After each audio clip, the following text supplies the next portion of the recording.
We are here to make people feel good about themselves. We really have to feel like we are a day maker for the guest.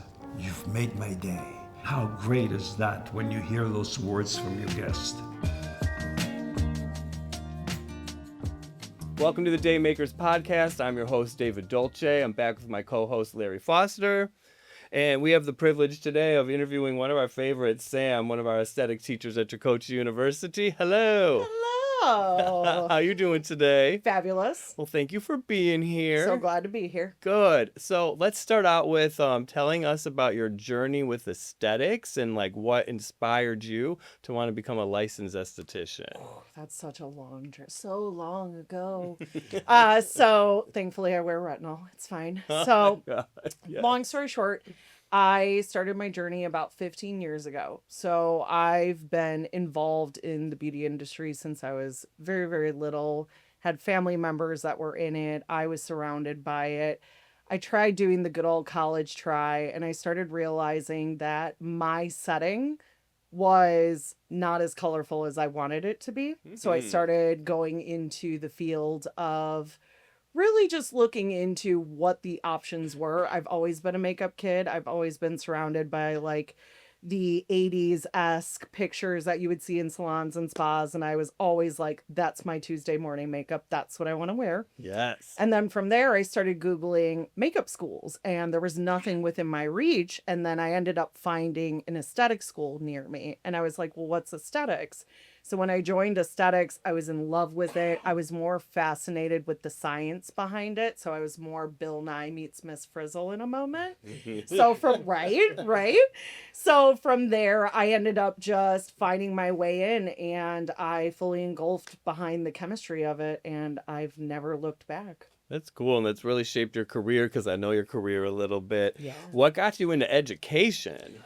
So I was one of those stories where we were in a scenario in the classroom and students were just asking questions, right? And students were just kind of going back and forth with each other and they would just turn to me and say, well, what do you think of it? And I'm like, well, why don't we play with something, right? Like, let's figure things out. And I ended up having one of my teachers reach out to me and was like, you would be a really good teacher. And I was like, I don't think you know my personality yet. So as time was going on, I just realized I gravitated more towards assessing that. And I said, you know what, let me go out into the real world. Let me pursue a career. Let me see how I feel it. And realistically, I was always drawn back towards education. I did it in the makeup field for a very long time globally. And I said, why don't I make a license out of it? And I came back. Yay, I'm glad you did. I know. So nice. So one of the things that makes you a really great educator is that energy. And when I think of people who don't color within the lines, I think of you. Oh, thank you so because much. And I appreciate that so much about you, so how does that work for you when you're actually educating students? How do you use that for your advantage? So I'm always going to use a phrase that I say to my students. So I always say, do you want my unprofessional or my professional opinion, right? We all know that it's professional nonetheless. So my unprofessional is based off of real life experience because sometimes we're going to see those protocols and we know the skeleton.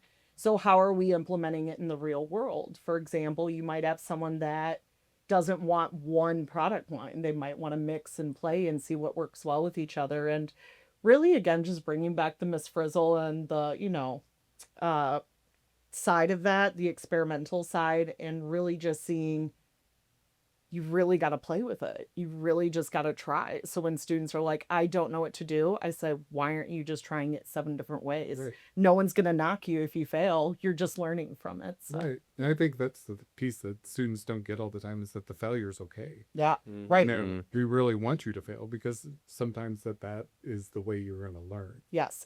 I've said that to students before. They'll be like, oh, Miss Sam, I failed. And I'm like, good. We got it out of the way. Now we can succeed. Let's run, Exactly. Love that. It teaches you how to apply the rules that way, right? Yes.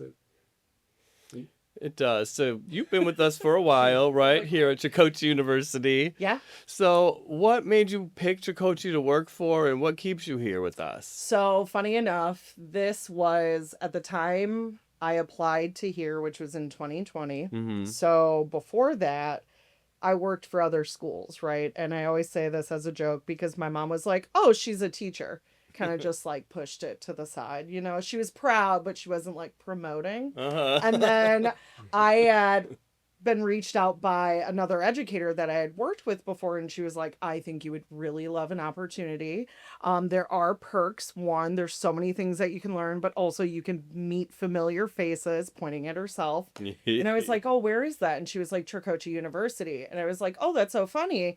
Went back to my mom and told her about it, and she started calling all of her friends, all of the relatives. She's like, Samantha's Midwest famous. She's going to Tricoci. And I was like, oh, I've made it. Okay, I should push myself forward into an interview. And lo and behold, everybody within my inner circle knew of Tricoci. Like, it was already a buzzword before I even was made aware of it. So yeah, that's what drove me here. I know, it's a thing. It's a thing. Yeah.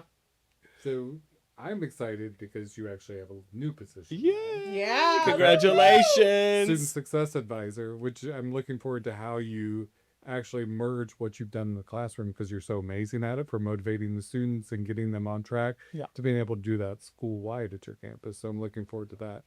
But with the aesthetics portion, what with Tricoci do you think has set us apart from any of the other schools you worked with before?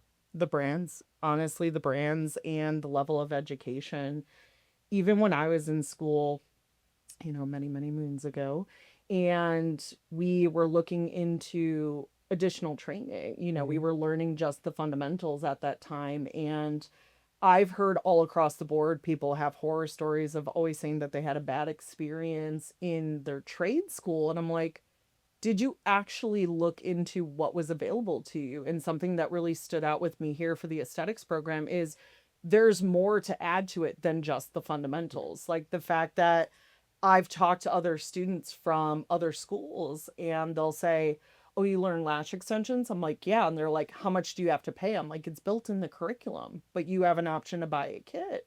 And they're like, we don't even have that. That's not even on the radar. So kind of plugging in those ambassador programs and those brands have really benefited, but also giving them that opportunity to be able to be out in the real world, actually seeing what it's like, because we can be in a classroom all day long, but it gets you going when you're actually in a setting of being like, oh, I can see myself being here. And I think Tricoci has done that all across the board. Right. Not just eyelash extensions, but with the airbrush makeup, nano infusion, which is part of microneedling, now lumen fusion, which we're rolling out. Yes. What I think is going to be one of your favorites now, too, is the scalp spas. I saw that on. I was so excited. I was like, oh my God. If we roll that out, because that's going to be something new for SC people, but it's dealing with the scalp and the condition of the scalp. So I'm really excited to bring that to them.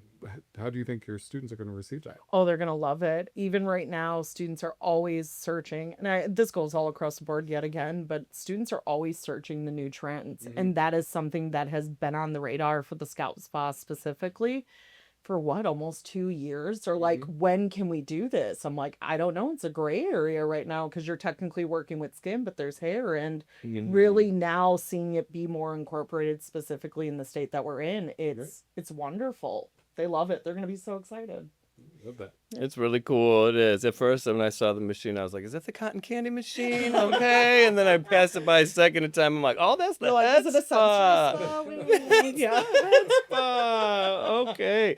So you kind of answered some of my questions, but like, I want to go back to our curriculum. Curriculum in Tricoci is constantly changing. Yeah. And sometimes you hear teachers are like, again, but we have to keep adding new stuff. So how important is that to work for a company that actually is changing the curriculum continuously to add new things for our students? That's vital. That's a lifeline. I feel like in any scenario, if you're stagnant and you're not learning new things and you're not building into it, you're falling behind in the older trends. Yeah. The whole point is to be a better version of you. Even if, like, for example, when brow laminations first rolled out, 12 years ago, in the aesthetic field specifically, I was like, this is a fad.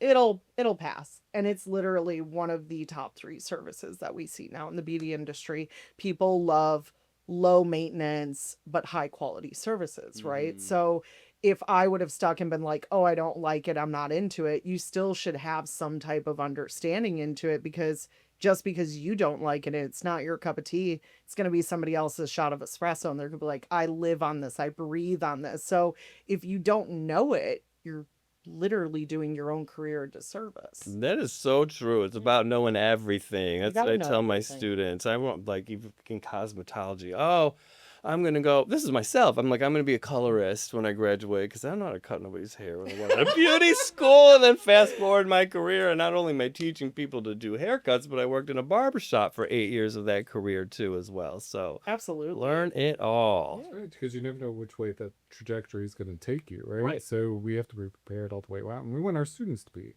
So with you, what are some of the student successes that you remember in your history? Oh, so many. I have so many.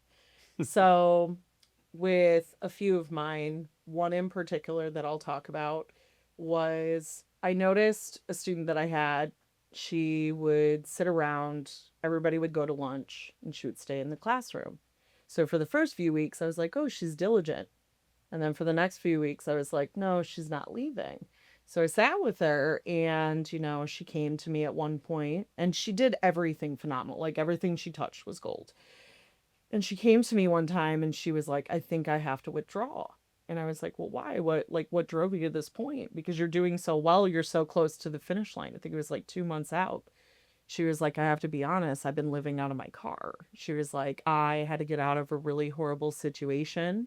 And I knew if I stayed, the career wouldn't persist. But right now we're hitting a bump in the road. And I said, well, I can't handle your housing, but what can I help you with here? And she was like, well, it's really hard. I don't have money to feed myself and A, B, and C. And I said, you know, I can't give you the Ritz-Carlton, but I can for sure make sure that if you're here, I will have things for you. If you promise me that you will dedicate your career, because you know at the end of this is your ladder out. This is the only way you get out of here. And she, you know, we had a moment. She cried, I cried, and she was like, if you promise me that I can make it through and it's going to be okay, I'll do it. And I was like, I'm never going to tell you it's okay, but I am going to tell you that there's success somewhere up there, but you have to climb. I can't push you up there. You have to be the one to do it. She ended up finishing out. She got high honors. So she was like a 97% GPA. She got 100% attendance. And she's now been thriving in a business for almost 5 years. And she's never looked back. Mm-hmm. Yeah.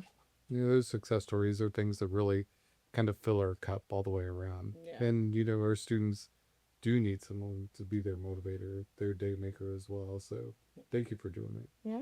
Yeah, thank you. Thanks. Samantha Joe. Hi. Our Hey. signature question. Oh. What does being a day maker mean to you?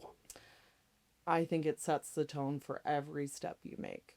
I think when you are someone's day maker, when you're your own day maker, you are literally setting a golden path in front of you, because no matter what, you may hit bumps, you may have failures, you may have learning experiences, but it's never going to be something that knocks you out of the ball completely. And I think being a day maker really just gives you that amplification of your self-worth. You know that if you put everything of what you have in yourself and your character into what you do, one way or another, it's going to get you into the path that you want. So really just making sure that you hold yourself accountable to that and really know that motivation is the drive.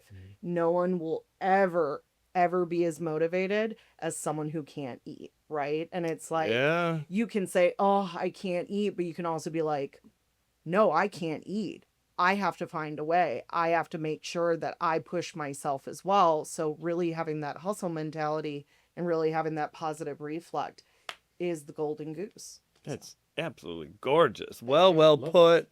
Snaps. Thank you so much for being here with us. Thanks for having me. Very fun. Look forward to a fun weekend with you. And again, just thank you so much. Thank you guys. You are very welcome. Love it.